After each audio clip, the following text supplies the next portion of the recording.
kita sambut dengan meriah dengan tepuk tangan Cici Ken Prita. Silakan Ci.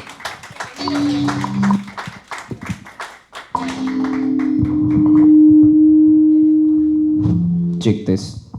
Oke, kebesaran ya. Oke, Cici, silakan. Oke, thank you. Masih nguing. Pakai kabel aja ya. Kayaknya lebih aman pakai kabel ya. Pakai kabel. Oh, ini oke. Ini oke. Oke. Okta yang ini, Kak. Selamat pagi teman-teman. Aku asli deg-degan sebenarnya di sini. Di sini lebih hebat semua, oke? Yang tadi mungkin udah lihat, perkenalkan, saya Prita. Saya dari sister kantornya kalian, dari Generali Alam Sutra. Iya, sister company. Jadi masih anak cucu Iriani semua ya di sini ya. Oke. Hari ini saya mau bercerita aja karena kalau ngajarin di sini udah lebih hebat semuanya. Ya, saya mau bercerita, semoga Do you know that the heart of things semoga apa yang saya ceritakan hari ini mungkin ada sedikit yang bisa bikin teman-teman lebih semangat. Oke. Silakan. Saya tetap buka di sini.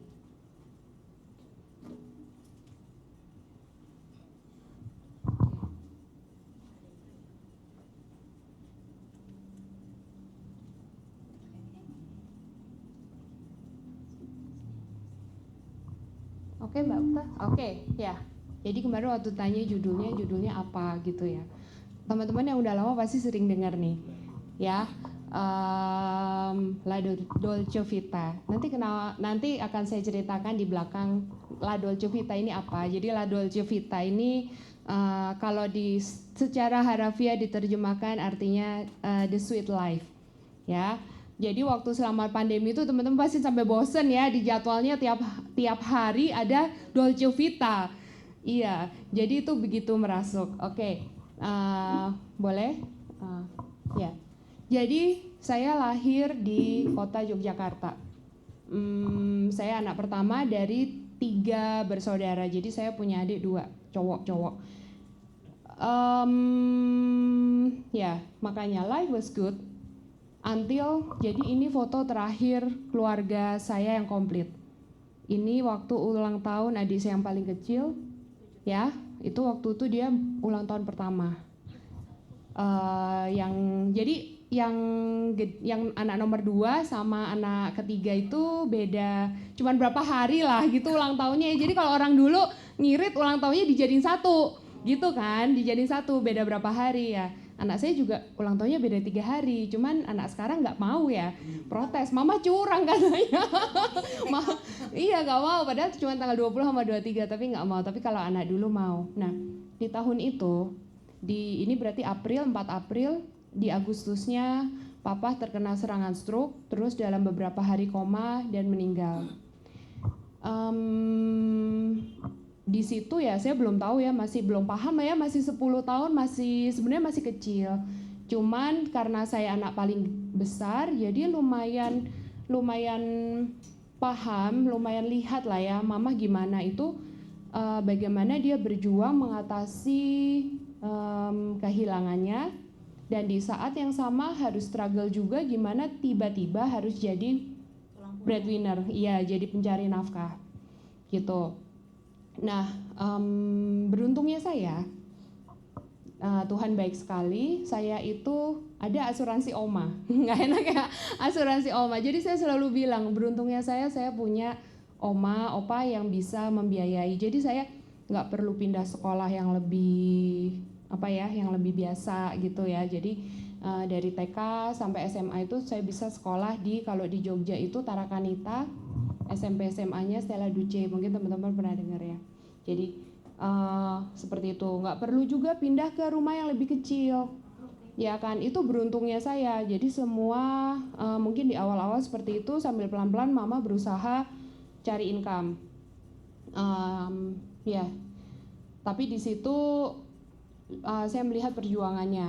Nah itu balik lagi, tapi kan kamu baik-baik aja Prita sampai sekarang ya, seperti itu ya. Jadi saya pikir bisa jadi apa yang saya alami sepanjang kehidupan ini sebenarnya mempersiapkan saya untuk sampai di titik sekarang di mana saya bisa bilang bahwa asuransi itu, insurance is an easy decision.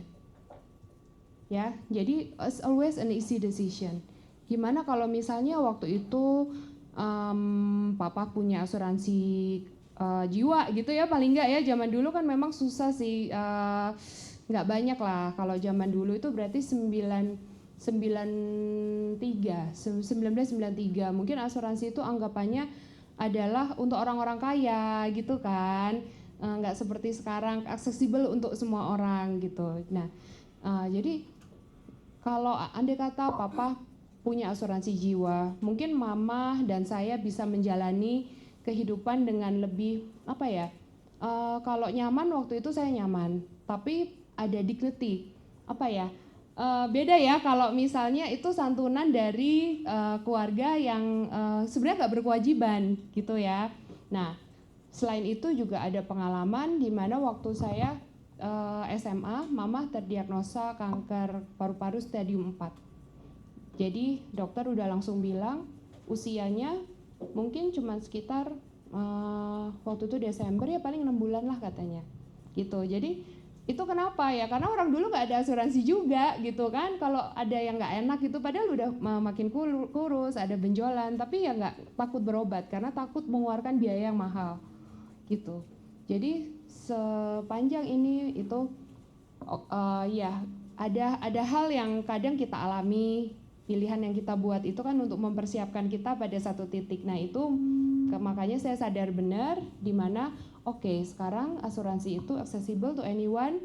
Jadi itu mungkin gunanya saya mengalami itu semua tapi tetap bisa sekolah di sekolah yang oke gitu kan, hidup dengan, jadi bisa di sekarang sama kalian ya. Oke. Nah, terus ada cerita lagi.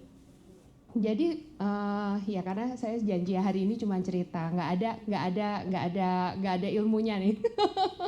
Oke. Seperti yang tadi saya bilang, saya tuh sekolah di Stella Duce 1. Ada yang pernah tahu? Tahu ya. Stella Duce 1 itu sekolah cewek semua. Jadi kelasnya ada 8 A sampai H kalau nggak salah. Satu kelas zaman dulu ya 40. Jadi kalau cowok Davin masuk, Davin yang dikerjain. Gitu kan? Ganteng. Jadi guru-guru baru itu kalau yang masuk ke sekolah itu yang masih muda gitu, ya gitulah ya, kalau yang sok ganteng gitu kan kita juga males gitu kan. Ya pokoknya seru lah. Sekolah cewek semua. Dan teman-teman itu banyak banget bagian dari pembentukan pribadi gitu ya.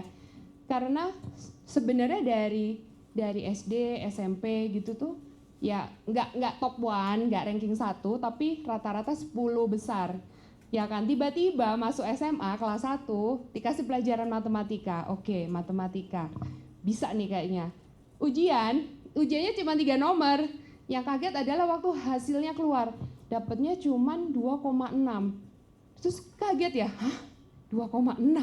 Ini macam mana ini, seumur nggak ada pernah dapat di bawah 5 kan? Iya, terus long story short, waktu udah kelas 3 atau udah lulus, kita ketemu guru-guru gitu ya, guru-guru senior. Salah satu guru tuh cerita, maksudnya kita, iya ya gila ya, zaman dulu masuk ke sekolah, tahu-tahu dikasih nilai 2, itu macam apa gitu. Terus guru biologi saya ingat guru biologi saya bilang, itu tuh sengaja, itu sengaja, karena tahu tetap naik kelas gitu kan, kalau nggak parah-parah banget tetap naik kelas, itu sengaja, biar kalian tahu rasanya gagal, dan tempat paling aman untuk gagal adalah di sekolah. Iya, jadi di situ saya iya juga ya, kalau kita nggak pernah tahu rasanya gagal, kita takut mencoba, dengan tahu ya udahlah, gagal kayak gini, kita tinggal coba lagi kan. Kita tinggal berusaha lagi. Makanya kalau di murid dan alumninya Stella Duce itu sampai disebutnya Sri Kandi. Jadi teman-teman tahu Sri Kandi apa? Siapa? Iya, Sri Kandi itu istrinya Arjuna yang ikut berperang. gitu loh. Jadi oh itu caranya mereka membentuk mental juara. Jadi jangan takut gagal, ya. Yeay. Thank you. Oke. Nah, next adalah oke. Nah, lanjut lagi ke kebaikan Tuhan sama saya. Saya bisa berkuliah di Fakultas Psikologi Universitas Atmajaya, Jakarta, nggak jauh lah dari sini. Ya di situ adalah ya termasuk Fakultas Psikologi yang one of the best kalau di Jakarta. Belajarnya semua ya dari biologi, statistik, standar lah, biologi, statistik. Tapi menyenangkan sekali sih. Saya bersyukur waktu itu saya sempat ambil 1 semester di IT, terus saya pindah. Jadi psikologi, masuk psikologi. Karena ternyata lebih menyenangkan. Belajar filsafat itu dari yang umum sampai yang filsafat manusia dan lain-lain. Nah, ada salah satu mata kuliah namanya sejarah dan aliran. Jadi di situ belajar tuh tokoh-tokoh psikologi dari yang pertama kali ilmu itu berdiri sampai siapapun itu bikin teori apa, dia bikin apa gitu. Nah, ada satu waktu itu adalah Viktor Frankl. Jadi Viktor Frankl ini bahkan belum masuk di bukunya kami. Kami itu dapat materi ini dalam bentuk fotokopian. Jadi dikasih baca, masih bahasa Inggris pula, belum diterjemahin ya. Masih asli banget karena ternyata oh iya ya, dia tuh termasuknya muda. Masih sampai 1997 meninggalnya. Tapi memang panjang umur juga sih ini ya. Oke. Kalau dibanding yang lain itu ada yang 1800, yang 1900 awal. Nah, Viktor Frankl ini kalau teman-teman pernah dengar, ada yang pernah dengar nggak? Belum. Oke, jadi Frankl ini adalah survivor Holocaust. Kalau Holocaust tahu ya. Jadi Nazi itu dulu mau menghabisi orang Yahudi, ya. Jadi orang-orang Yahudi yang ditangkap dimasukin ke kamp konsentrasi. Itu disebutnya Holocaust di situ. Nah, selama 3 tahun dalam sejarah hidupnya dia pernah berpindah 4 kamp konsentrasi. Di situ dia melihat si Frankl ini ya, dia observe dong. Oh, ini sakit meninggal, yang ini sakit meninggal. Tapi ada juga yang tetap bisa bertahan. Nah di situ dia, ya namanya juga ilmuwan ya kan, memang dia ditahan juga udah lagi bikin buku gitu. Yang bikin dia bertahan, kalau dia refleksi apa yang bikin dia bertahan adalah dia punya why. Jadi dia eksis itu untuk apa? Kalau untuk dia ingin nanti kalau udah keluar dari camp, dia ketemu istrinya, kan dipisah tuh. Dan dia ingin melanjutkan buku yang dia tulis. Jadi waktu ditahan tuh dia sebenarnya udah bawa draft buku untuk terapi, logoterapi. Nah buku itu tapi ya dibakar lah, tetap dibakar. Dia ingin melanjutkan itu. Nah setelah bebas, ya dia bikin aliran namanya psikologi eksistensialisme. Jadi di sini Viktor Frankl, Mbak Okta, thank you. Dia bikin beberapa buku dan kalimat yang sangat menggambarkan adalah mereka yang mempunyai why to live ya. Those who have a why to live can bear with almost anyhow. Jadi kalau why kita kuat, alasan kita kuat, itu situasi apapun tuh sebenarnya nggak jadi beban gitu loh. Jadi tergantung kita tuh alasannya cukup kuat nggak untuk bertahan gitu ya. Nah kalau dipikir dalam pekerjaan kita ya mungkin sering ya sering ada rejection, di PHP gitu kan. Cuman kalau kita punya makna, kita ingin apa sih sebenarnya dari bisnis ini, alasan kita berjuang ini untuk apa. Kalau alasan kita lebih besar maksudnya alasan itu sangat besar dan bikin sangat penting untuk dicapai gitu ya, untuk didapatkan, situasi apapun itu bukan masalah ya. Itu jadi kita tujuannya, purpose-nya harus jelas. Dan ada satu lagi, Oke. Semua ini berdasarkan pengalaman dia, karena pada saat itu dia benar-benar namanya di camp, konsentrasi nggak punya apa-apa kan. Jadi semua bisa diambil dari seseorang, kecuali satu hal. Ya, hal yang terakhir adalah kebebasan untuk bersikap di setiap situasi. Ya, untuk memilih cara yang akan diambil. Nah, maksudnya gini, sorry ya, kadang yang kayak gini kalau diterjemahin jadi aneh, tapi teman-teman mungkin bisa ini ya, hayati sendiri ya. Jadi kalau misalnya kita nggak ada apapun, tapi kita tuh sebenarnya masih punya loh pilihan untuk ambil sikap. Di mana sikap itu akan nanti menentukan pilihan-pilihan kita kan. Nah, itu. Jadi apapun keadaannya, kita tuh ada satu hal yang akan ada di dalam diri kita, yaitu kebebasan untuk bersikap. Ya. Nah, ini nyambung sama Oke. Nah, ini adalah salah satu juga kalimat yang dia tulis di bukunya. Saat kita nggak bisa mengubah keadaan, kita ditantang untuk mengubah diri kita sendiri. Kalau keadaannya ya udah nggak bisa diapa-apain, ya kan? Pasti ya ini nanti mungkin kemarin ada yang ada kena repricing atau apa, ada penolakan dan lain-lain. Ya mungkin kalau udah nggak bisa diubah, kitanya mesti naik level, kitanya mesti naikin skill, kitanya yang mesti ubah sikap, kita coba reframing, kita coba apapun itu ya.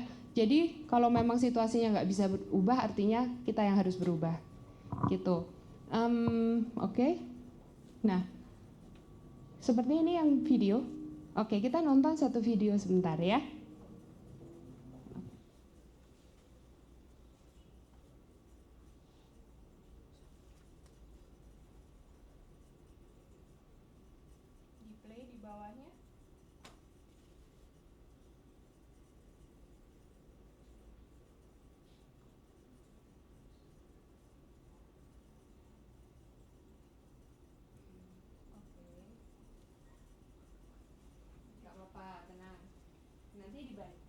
Itu ada teksnya, tapi bahasa Inggris. Mungkin nanti teman-teman. Do you know that the harder thing to do, the right thing to do, and the right thing to do are usually the same thing? Nothing that has meaning are usually. Apa ya? Terus di-share ya.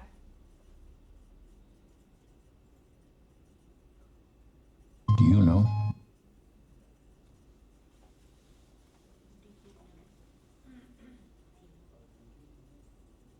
Do you know that the harder thing to do and the right thing to do are usually the same thing? Nothing that has meaning is easy. You got a dream, you got to protect it.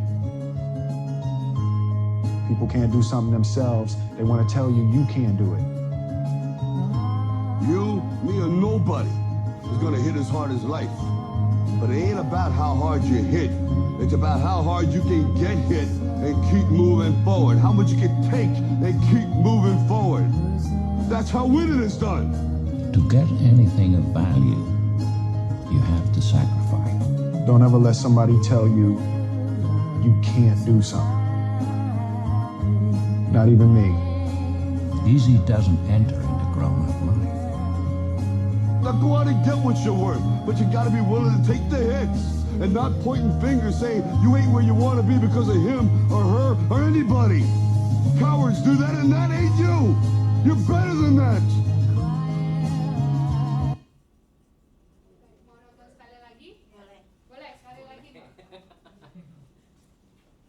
Do you know that the harder thing to do and the right thing to do are usually the same thing? Nothing that has meaning is easy. You got a dream, you got to protect it. People can't do something themselves. They want to tell you you can't do it. You, me, or nobody is gonna hit as hard as life.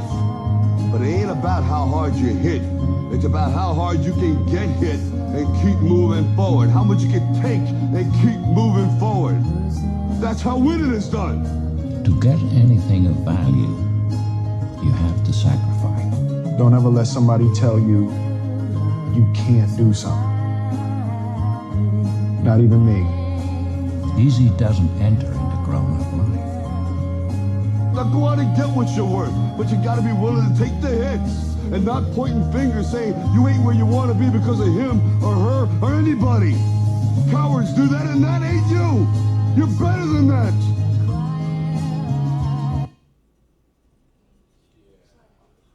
Oke, siapa yang tadi ada banyak cuplikan ya, banyak cuplikan. Ada apa yang langsung kena? Apa tuh? Iya. Iya. Tepuk tangan dong buat Melina. Ada lagi yang lain? Ada lagi yang lain atau kecepatan ya? Kamu apa?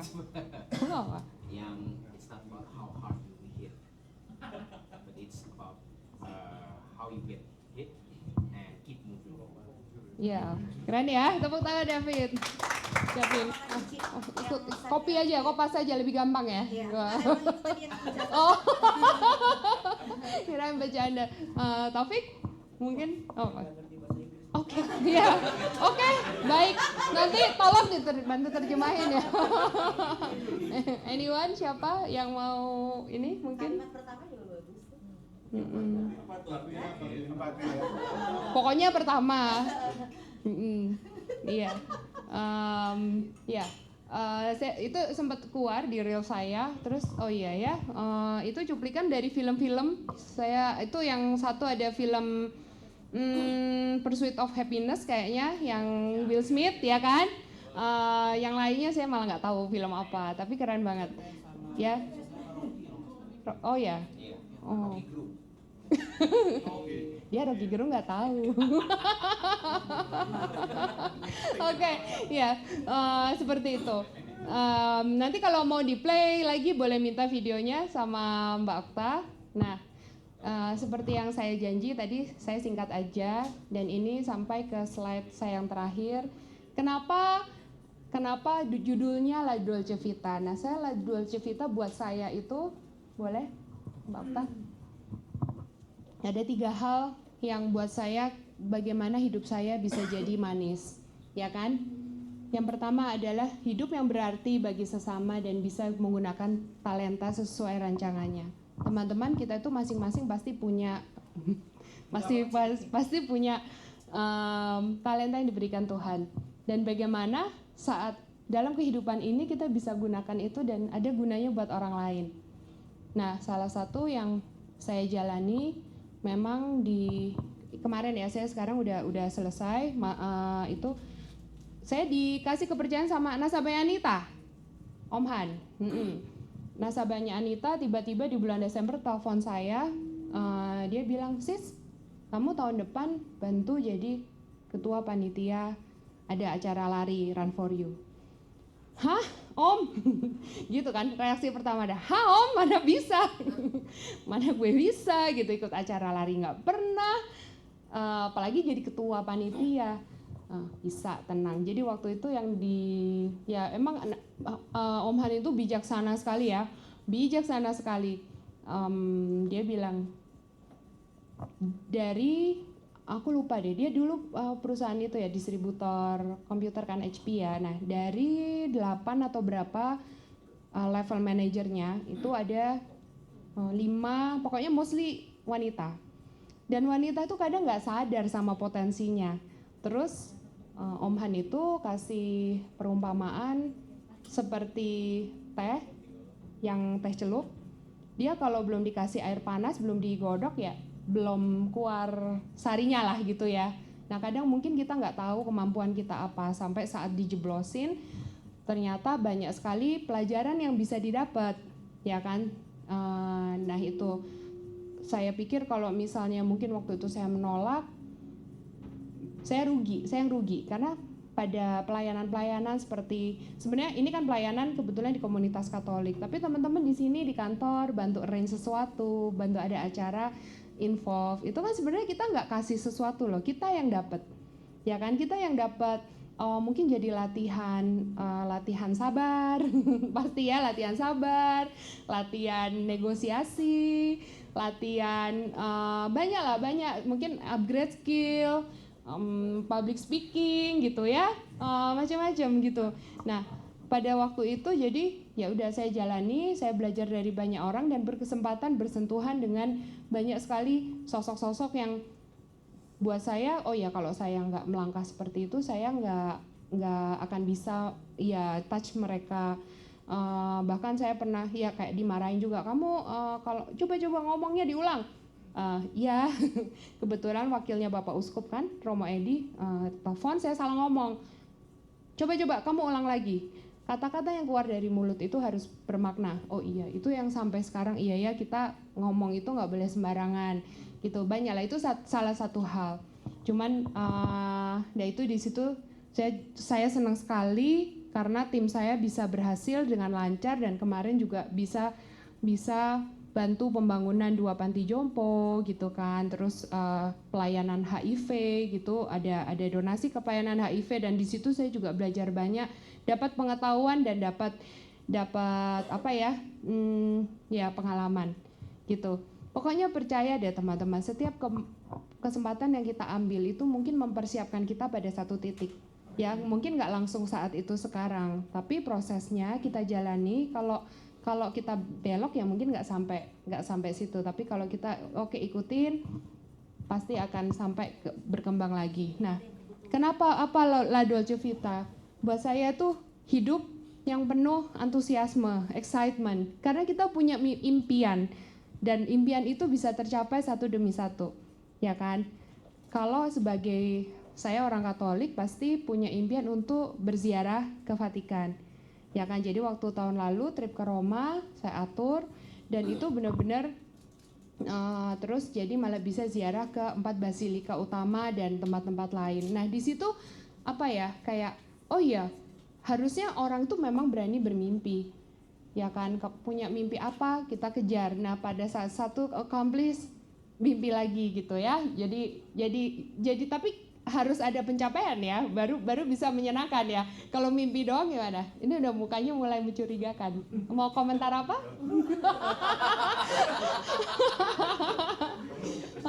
Iya, salah satu goal saya dari 2019 waktu itu mau ajak anak-anak jalan-jalan ke Jepang. Nah syukurnya bulan Juli kemarin ya maksudnya terus kan pandemi terus ini terus itu yang gede ya yang gede masuk kuliah dan lain-lain. Nah kemarin bulan Juli juga udah berhasil dan itu kayak aduh ya inilah hidup yang bermakna gitu loh, kita bisa mencapai apa yang kita inginkan ya. Itu nyambung sama nomor 3, hidup yang penuh rasa syukur dan ada puas hati. Nah kalau puas hati itu saya ingat salah satu cerita dari Ciir. Jadi kan saya udah kenal lama. Waktu itu ada acara, pokoknya acara di pusat deh. Tadi baru ngobrol sama Taufik kalau ganjil genapnya nggak sesuai nebeng. Ya waktu itu saya nebeng sama Ciir. Jadi di jalan tuh Ciir ya salah cerita. Ceritanya jadi iya berita kita tuh walaupun sebagai perempuan harus ada pencapaian. Ya kan pencapaian itu biar apa? Kita tuh merasa puas. Oh iya dalam hidup kita itu kita ada hasilnya loh, ada karyanya. Jangan sampai nanti kalau udah tua gitu kan kayak merasa nggak ada rasa puas di hati, itu jadi orang tua yang maaf yang mungkin rese gitu loh ya. Di situ oh ya udah berarti benar kita tuh harus kita pengen apa ya kita yang kerjain, jangan nanti suruh anak kita kitanya pengen jadi dokter nggak kesampaian anaknya suruh jadi dokter gitu kan, itu maksudnya nggak bijak lah. Nah sekarang kita tahu kita bikin pencapaian-pencapaian kita dan nanti menua dengan bahagia dan penuh rasa puas. Amin. Oke, terima kasih. Ya, keep in touch. Ini IG saya, silahkan connect. Kita udah banyak sih yang connect. Ya, terima kasih. Saya kembalikan ke David. Oke, thank you buat Ciken. Aku pakai ini aja. Oke. Udah kan? Belum dong, Cik. Oh gitu. Belum, baru jam 12. Oh gitu. Aku pikir memang cuma sampai jam 12. Oke. Tes cek 1, tes cek. Oke, teman-teman Beri tepuk tangan sekali lagi buat Cici. Terima kasih sudah Menurut aku berkenan sharingnya mendengarkan. luar biasa loh, Ci. Oh ya, Luar tadi biasa. biasa di luar. Iya, karena biasa kita aktivitas ya. Iya. Oh iya benar. Oke. Makasih dah. Kira-kira Cici menerima pertanyaan kan ya? Kalau nggak terima boleh. Jangan dong, Ci. Kayaknya saya lihat muka-mukanya pada pengen nanya soal Cici. Oke teman-teman, Kalau mungkin nggak ada yang tanya jangan dipaksakan. Oke, teman-teman, aku buka 3 pertanyaan deh. Langsung ke Pak Norman ya. Oke, Pak Norman silakan. Oke, terima kasih ya Prit untuk Iya, sharingnya. dengan senang Cuma hati. Saya mau tanya yang awal ya, yang maksudnya begini, apa sih yang dulu backgroundnya belum tahu kita kan, apa sih yang menarik kita bisa tertarik di sini, apa namanya, apa yang kira-kira menjadi apa ya ketertarikan untuk serius di sini. Pasti kan dulu kan bukan pengangguran, ini kok mau pindah di bisnis yang banyak orang itu nggak punya cita-cita sebagai agent, kira-kira gitu. Oke, why? Terus untuk jalannya itu apakah mulus-mulus aja? Itu aja. Dia diborong ya? Oke, saya coba jawab satu persatu ya. Awalnya makasih ya Pak penanyaannya, ini bikin agak bingung nih jawabnya mulai dari mana ya. Awalnya setelah lulus kuliah, saya memang nggak kerja, jadi ibu rumah tangga. Terus jadi waktu TK itu, waktu anak saya TK, yang gede TK itu satu sekolah sama anaknya Ciir, jadi satu sekolah tuh. Waktu itu Ciir itu masih di perusahaannya yang 2 sebelumnya, yang di Pro. Dulu kan Ciir pernah waktu dari Medan pindah ke sini itu sebenarnya masih ada namanya di sana. Along the way, waktu itu berarti masih 2000 mungkin 2000 awal ya, 2000 awal kenalnya. Nah terus 2000 mungkin 2010 sebelum 2010 lah. Terus 2010 itu sebenarnya Ciir udah pernah ajak saya. Dia ada buka satu kantor lagi yang cuma sebentar lah waktu itu. Ayo Prita, aduh nggak bisa Ci. Waktu itu saya punya anak kedua. Jadi malah anak kedua saya sempat ambil asuransi di kantor yang Ciir yang sebelum Generali. Nah terus waktu itu, tapi kan hubungan kami selalu baik ya. Jadi hubungan kami selalu baik. Kadang kita hangout, mama-mama itu makan siang bareng sama anak-anak. Nah, pada satu titik itu adik ipar saya itu cari asuransi karena waktu itu mertua itu habis sakit kalau nggak salah berapa hari habis berapa puluh juta ya. Jadi terus dia bilang, aduh aku tuh kayaknya harus cari asuransi deh. Anita kenal lah si Astrid ya kan, aku harus cari asuransi nih Ci, gimana ya. Nah orang pertama yang saya hubungi adalah Ciir. Ya, itu aku pikir masih di perusahaan yang sebelumnya. Pas ini sampai dipresentasiin. Nah, waktu itu Generali itu punya plan sesuai tagihan, di mana tempat lain belum ada. Nah, ya udah mau ambil itu aja, itu bagus. Oke. Ya biasa. Terus Ciir gini ya. Ayolah Prita aja. Prita aja yang jadi agen ya. Nariknya pelan-pelan lah seperti itu ya. Jadi iya, smooth, nggak berasa gitu. Tahu-tahu udah kecebur ke kolam. Iya, udah langsung dibaptis ya. Jadi, ya terus jadi ujiannya itu Januari 2014. Januari 2014 ujian ya udah. Nah, biasalah. Waktu itu sih memang kantor juga masih sepi. Jadi ada acara apa, yuk Prita datang. Ya kalau bisa datang gitu ya. Belum ada training Sabtu, belum ada apa-apalah, pokoknya baru hari Senin yaitu datang kalau bisa datang. Nah kenapa terus jadi menekuni gitu ya, karena buat saya ini adalah pekerjaan yang ideal, waktunya fleksibel, saya suka jalan-jalan juga bisa dapat pencapaian untuk jalan-jalan terus. Dan apa ya, saya tuh seneng bahwa selama saya di Generali itu banyak ilmu yang bisa didapat, kesempatan untuk belajar dari orang-orang yang ya mungkin kalau aku nggak di sini mesti bayar, ya kan. bisa training sama ya mungkin ada Hindranata kayak gitu-gitu kan. Itu kalau mau training sendiri bayar, dan di sini gratis, kesempatannya terbuka. Dan buat saya kalau seseorang itu nggak belajar terus, nggak upgrade dirinya. Nah contohnya kalau tanaman itu kalau nggak tumbuh dia tuh sekarat loh.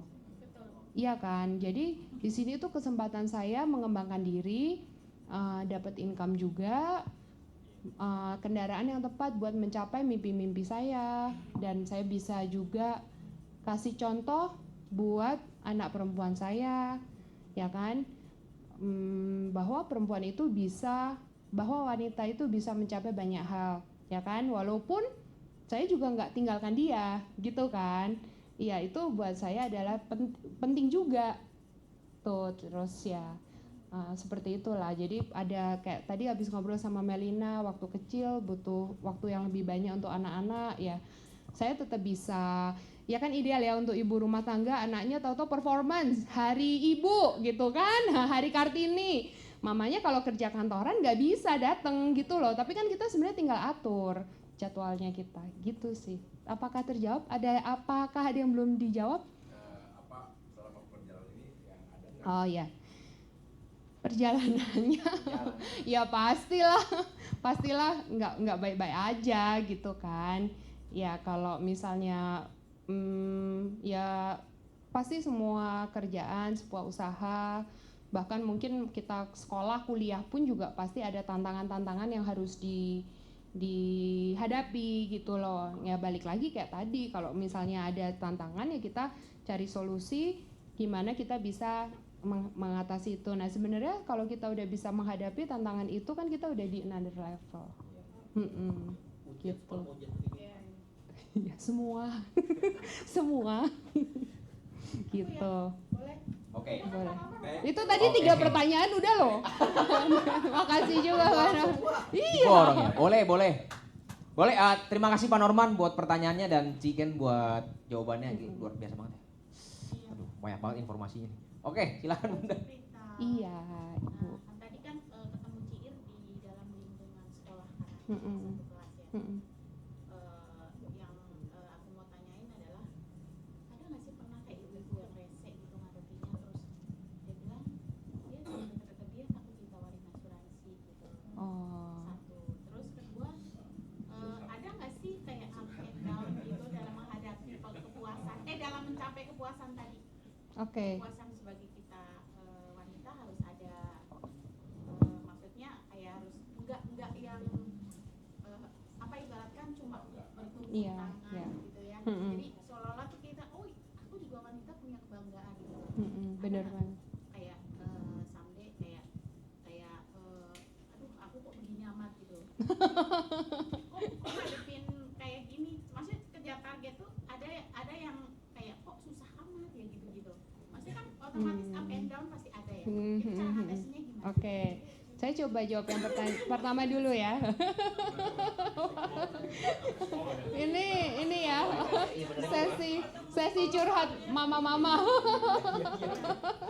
Oke. Kalau laki-laki nggak tahu ya. Oh gitu ya. Kalau laki-laki you don't feel it gitu ya. Iya. Oke. Yang pertama itu maksudnya penolakan di sekolah atau maksudnya waktu saya join atau waktu itu sama Ciir? Karena itu udah terpaut mungkin 5-6 tahun. Enggak, maksudnya kayak tadi tuh kan orang tanya, oh aku cari asuransi, terus tiba-tiba maksudnya dengan gampangnya gitu loh ketemu orang. Sedangkan aku lihat kan nih kayak agent-agent bukan keluhan aku aja ya. Kayak di lingkungan sekolah itu ada, aku kok kayak dijauhin ya di lingkungan sekolah gara-gara aku kerjain asuransi. Oke. Oh, oke. Coba ya itu dulu ya. Coba ya. Ada nggak masa begitu? Masa begitu itu kalau saya waktu itu Ciir sih kayaknya enggak ya, karena dia waktu pertama itu waktu TK itu justru dia lagi nggak aktif karena perjanjian sama suaminya bahwa semasa anaknya masih kecil-kecil dia nggak aktif dulu memang. Jadi memang oh ya aku juga di Prudensial gitu-gitu ya dan lain-lain, tapi nggak yang terus dipresentasiin apa tuh enggak waktu itu Ciir. Nah kalau saya bertahap sih, jadi masuknya nggak langsung begitu saya aktif, ya nggak frontal, malah justru pertama masuk itu ada cerita yang Jadi waktu saya mau join ke CIR, ada temen yang jadi teman sama di sekolah ya waktu kalau anak yang masih TK. Jadi ini udah anak yang kecil TK ya. Udah waktu saya mau join, ada yang orang tuanya juga di asuransi. Nah, saya sempat tanya, ya gimana gitu, kamu di asuransi gimana? Ya kali dipikir saya mau join ke dia gitu, ternyata saya tuh nggak join gitu ya, joinnya malah sama CIR. Nah di situ saya udah feeling ini kalau sampai ketahuan saya join di tempat lain dan bukan tempat dia, itu bakalan reaksinya nggak enak nih gitu kan. Nah terus ya jadi justru hampir setahun pertama saya ada di Generali mungkin sekitar 9 bulanan gitu, saya justru nggak ada cerita ngomong sama orang di sekolah bahwa saya di Generali. Adalah sama 1-2 temen yang deket banget, cuman sisanya cari orang di luar ya. Nah karena benar, jadi waktu itu terus kan di tahun pertama pokoknya sempat dapat gadget gitu kan, terus posting gitu kan, dia udah kepo tuh, yang teman yang satu itu udah kepo, Prita dapat dari mana gitu, ada deh gitu.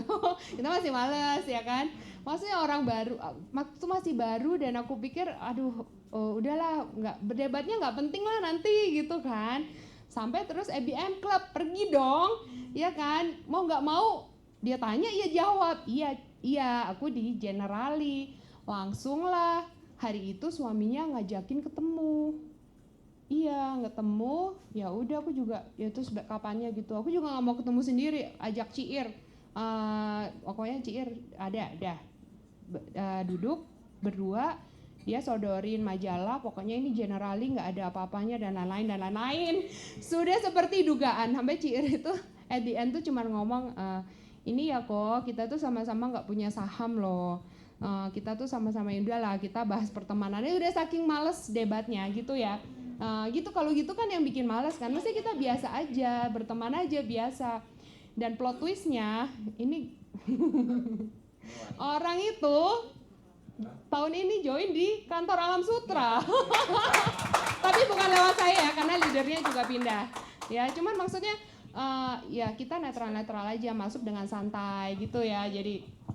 Jadi pas itu waktu di acara yang di Blue Stock sebelumnya ada lihat kan orangnya, Cici langsung, CIR inget nggak yang waktu itu bawa majalah? Terus iya inget, masih inget. Bawa majalah lagi nggak di hari ini? Ya pokoknya gitu lah. Maksudnya di situ kita nggak usah menghakimi pilihan orang ya gitu. Jadi nggak usah sampai ekstrim gitu. Semua orang punya pilihan dan tanggung jawab sama pilihan masing-masing. Gitu. Oke, semangat. Terus tadi apa? Ada kolaborasi aja itu. Ada, nanti aku tunjukin deh, ada flyernya semalam nunjukin di, nggak ada, Pak Rama nggak ada Willy, ada kolaborasi itu baru. Nah, tadi apa yang kedua? Untuk mencapai kekuasaan atau ada up and down? Kalau up and down pasti ada, oke. Tapi apa ya? Kalau buat saya, kalau saya bisa dikasih kesempatan untuk melakukan banyak hal seperti ini, itu artinya saya udah dilengkapi juga dalam hal apapun untuk mengerjakannya. Ya paling ada kayak maksudnya suara-suara kayak saudaranya, misalnya kayak saudaranya suami waktu itu saya pernah dengar gitu kayak ngomong, ngapain sih Prita sibuk-sibuk gitu ya, dicukupin aja maksudnya yang didapat gitu kan. Terus kayak maksudnya ya udahlah, apaan sih, orang kita juga nggak ngerepotin gitu kan, kita juga nggak ngerepotin, nggak apa gitu ya. Maksudnya ada dan maksudnya di situ ya kesel sih, kayak kesel lah. Nah lu pikir kalau ngasih angpau pakai duit siapa gitu kan? Maksudnya bukannya gimana loh, dia komentar tanpa tahu situasi sebenarnya, ya kan? Nah, biasa-biasa aja nggak? Bener, iya bener itu. Ya hidup biasa bisa, maksudnya sebelum saya kerja juga hidupnya cukup. Tapi kan banyak impian yang nggak bisa dicapai kalau kita tidak berusaha gitu. Jadi kalau up and down ya udahlah, yang biarkan orang menggonggong di belakang gitu kan. Kita jalan terus, ya kita jalan terus dan yaitu kalau misalnya kayak lagi banyak amat ya overwhelm ya mungkin ya kayak kok semua gue gitu ya, berarti memang kita mampu. Dah, terima kasih. Terima kasih. Wah, luar biasa ya. Pertanyaannya menginspirasi. Ada lagi satu pertanyaan terakhir mungkin? Boleh, silakan sih. Mel, tadi kan kita udah ngobrol. Ini live-nya. Oke. Bukan pertanyaan tapi lebih ke mau apresiasi sih. Oke. Makasih. Si Prita ini luar biasanya lemah lembut pelan-pelan. Ya karena psikologi tadi. Iya benar-benar. Cara sama orang pun bisa baru tahu Benar-benar. gue. Terus orang Jogja juga dia. Bagus kalau Kayaknya boleh buka kelas sih. Konsultasi. Enggak. aku nanya dong Ci, lu udah keluar belum? Mana nih udah? Iya deh, aduh. Kan Cici tadi jurusan Tapi ini Melina udah. belum. Enggak nanya cuma mau Oke, apresiasi. thank you ya Mel. So sweet. Tadi Cici psikologi, terus sekarang terus tadi asuransi. Ilmunya kepake nggak sih Ci? Oke. Kalau ngobrol sama orang gitu, nih orang sebenarnya kayak gimana gitu ngefek nggak? Oke. Jadi ya itu balik lagi apapun yang pernah kita pelajari itu pasti ada gunanya. Memang kalau saya kan cuma S1 psikologi jadi nggak bisa praktek. Cuman banyak sih pertanyaannya tuh menarik ya. Jadi banyak hal yang memang waktu kuliah itu didapat ya. Contoh nih kayak kalau misalnya kita sebutannya intake. Intake itu jadi kita tes nih subjek.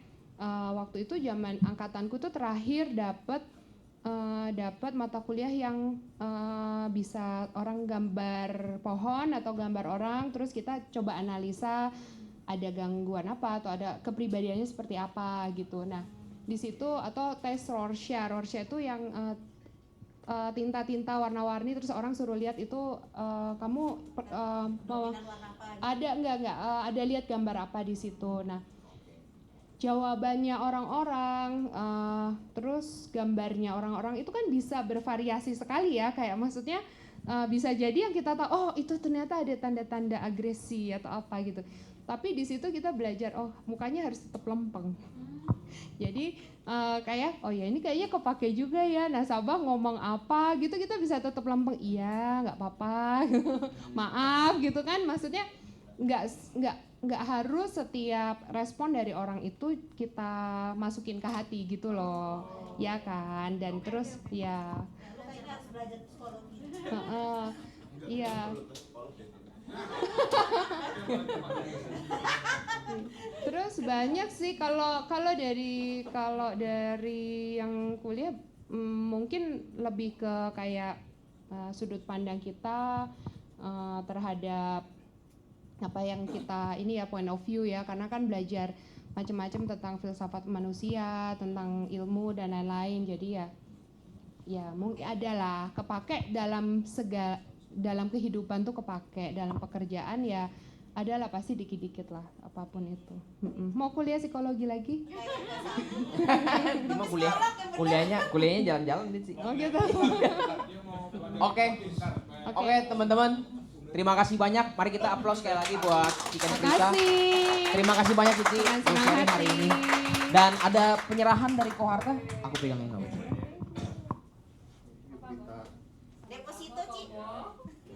Boleh dibantu dari Metro TV. Terima kasih.